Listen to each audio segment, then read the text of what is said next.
What gout really is often very different from what most people imagine. When people hear the word gout, they usually think of a painful joint. They think of a swollen toe. They think of heavy meals or rich food. Some people even think gout is a problem that only appears when the pain starts. But that picture is incomplete. Gout is not just a joint problem, and it does not begin in the joints. Gout is a metabolic condition. It develops quietly inside the body long before the first painful attack ever happens. To understand gout, we need to step away from the pain for a moment and look at what is happening inside the blood. At the center of gout is a substance called uric acid. Uric acid is not a toxin. It is not something foreign to the body. Every human body produces uric acid every single day. Uric acid is created when the body breaks down purines. Purines are natural compounds found in our own cells. They are also found in many foods, but even without food, the body still produces purines on its own. So even someone who eats carefully will still produce uric acid. Under normal conditions, uric acid enters the bloodstream. The kidneys filter it out, and it leaves the body through urine. This process keeps uric acid levels within a healthy range. Problems begin when this balance is lost. Either the body produces more uric acid than it can remove, or the kidneys are unable to remove enough of it efficiently.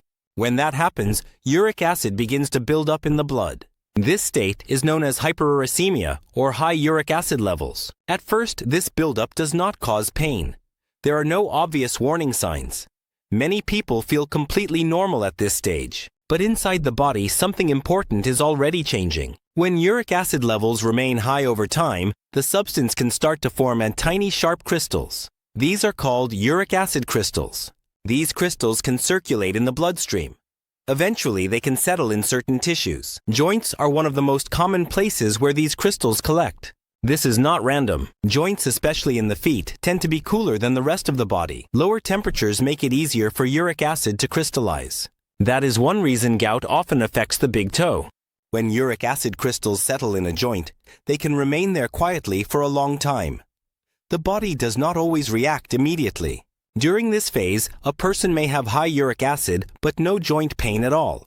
This is why gout can exist without symptoms. The condition is present, but it has not yet triggered a strong inflammatory response. Eventually, something changes. The immune system recognizes these crystals as a problem. White blood cells move into the joint. Inflammation begins.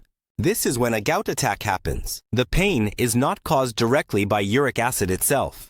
It is caused by the immune system reacting aggressively to the crystals. This is why gout pain can feel sudden, intense, and overwhelming. But it is important to understand that the attack is not the beginning of gout. It is a result of processes that have been developing quietly over time. This is one of the most misunderstood aspects of gout disease. Many people believe that if they are not experiencing pain, then gout is not present. That is not accurate. Gout does not start with pain. It starts with uric acid imbalance. Pain is simply one of the later signals that the body sends when inflammation becomes intense. Another common misunderstanding is that gout is only related to food. Food can influence uric acid levels, but it is not the only factor. Genetics play a role.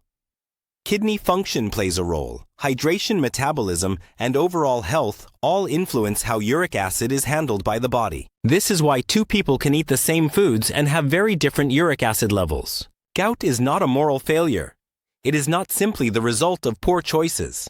It is a condition that develops when the body's system for managing uric acid becomes overwhelmed or inefficient. Another important point is that gout is a form of inflammatory arthritis. That means it belongs to a group of conditions that involve joint inflammation.